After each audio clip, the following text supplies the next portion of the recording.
Para entender lo que ocurre en relación con la protesta en la Copa del Mundo, no hay que quedarse, digamos, en la coyuntura exactamente del día de la inauguración, de los grupitos que manifiestan. Digo, eso es tarea periodística, aclarar quiénes son, pero hay que ver la película un poco desde antes y un poco más en grande, y ver desde la Copa Confederaciones, o sea, cómo nace ese descontento en torno a la Copa del Mundo. Y en ese sentido, insisto, en descontento,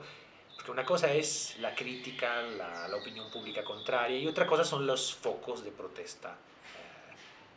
muy, digamos, puntuales y muy focalizados. En la Copa Confederaciones se dio un gran movimiento de masa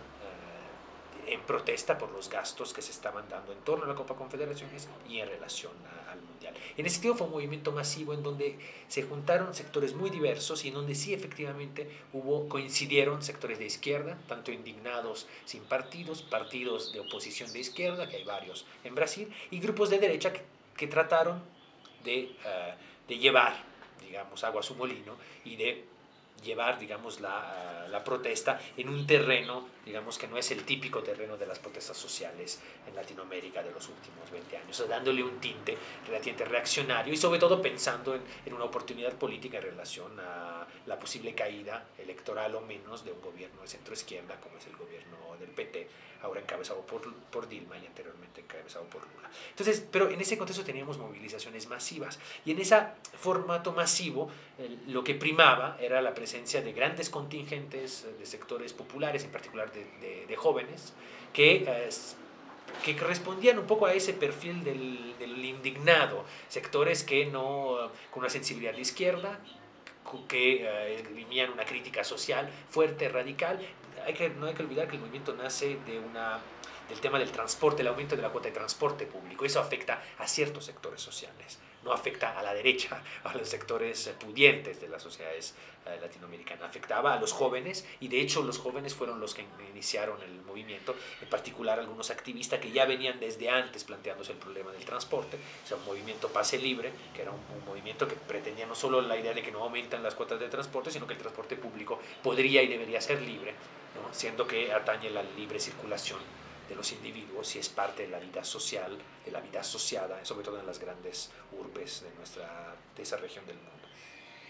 Entonces no hay que olvidar eso, las movilizaciones nacen desde una sensibilidad de izquierda y son animadas y protagonizadas por sectores de izquierda crítica, ¿no? Repito, en particular jóvenes.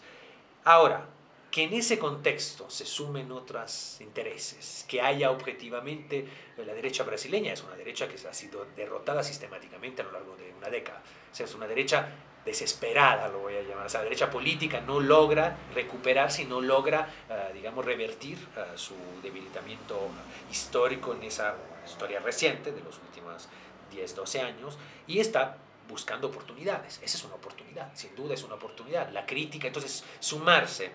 a una legítima protesta social, socialmente ubicada y caracterizada por una sensibilidad de izquierda, una crítica de izquierda, además de jóvenes, por cierto, que crecieron políticamente y se politizaron en el lulismo, o sea, en el gobierno del PT. O sea, es una juventud que además se está forjando, está haciendo sus experiencias de politización en el contexto histórico que le tocó vivir, porque ellos, digamos, si pensamos un joven de 25 años, o sea, que los últimos 10 años, o sea, desde que tenía 15, está viviendo en el horizonte histórico de esta experiencia de gobierno. Entonces es perfectamente lógico y responde además a patrones generacionales perfectamente identificables que proteste en relación al gobierno que le toca vivir y desde una sensibilidad tendencialmente de izquierda, como sucede en esas camadas generacionales que además se forjan a partir de esa sensibilidad, con la peculiaridad de que no es particularmente sensible o atraído por sectores de extrema izquierda. O sea, hay distintos partidos,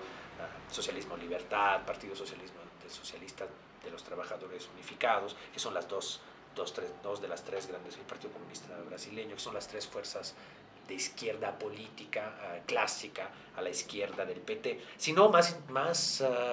atraído por experiencias más autónomas, más de colectivos e incluso por fenómenos efímeros, muy esporádicos, como fueron las jornadas de junio de la Copa Confederaciones. Ahora, si eso es el contexto, ¿qué deja esto en relación al Mundial y a la coyuntura de la protesta actual? Primero, deja mucho descrédito, o sea, esas protestas llamaron la atención y pusieron al centro de la sensibilidad social, y no solo de los medios de comunicación, que no hay que olvidar que son de derecha, y esa crítica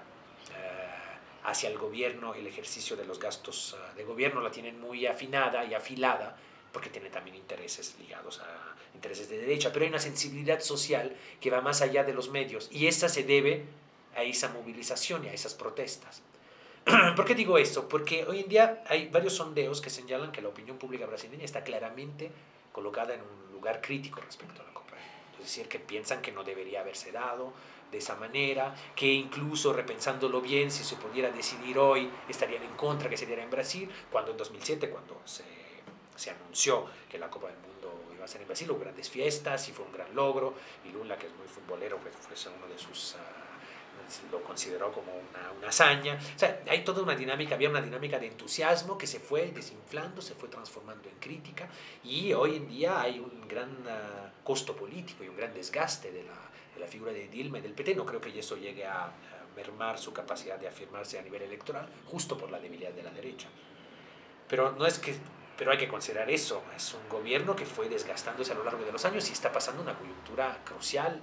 en la historia de su ejercicio hegemónico. O sea, el pasaje hegemónico me parece que se agotó en eso, en la coyuntura futbolera, es un dato histórico, eso queda en la historia de Brasil. O sea, el gobierno del PT terminó la etapa más legítima de auge, de credibilidad y de fuerza en relación a acontecimientos futboleros, lo cual parece, lo digo sonriendo porque parece, no parece, solo en Brasil podía ocurrir una cosa en donde el contraste entre la expectativa, la pasión, se estrella en realidad frente a cierta decepción, que todavía no es la decepción de la selección, sino es la decepción de que ese gran acontecimiento que iba a proyectar a Brasil en el mundo está proyectando a Brasil en una forma revertida, distorsionada, donde Brasil es el país en donde se hizo un mundial donde los estadios se pagaron 3 veces lo que debían de costar y ni siquiera los acabaron, y ahora tienen que reprimir a manifestantes, y que, digamos, una serie de imágenes que objetivamente van a redundar en no tanto en esa proyección triunfalista de Brasil en el mundo, sino más bien el contrario. Y eso queda en el haber de ese gobierno centroizquierdista, que tiene ciertas virtudes, yo creo personalmente más vicios y defectos que virtudes, pero que es un gobierno con esas características. Repito, no estoy vaticinando el retorno de la derecha inmediatamente, pero eso pesa políticamente y queda como un hito de la historia, no solo de los mundiales, es el mundial más cuestionado de la historia de los mundiales, sino un hito de la historia latinoamericana y de la historia brasileña.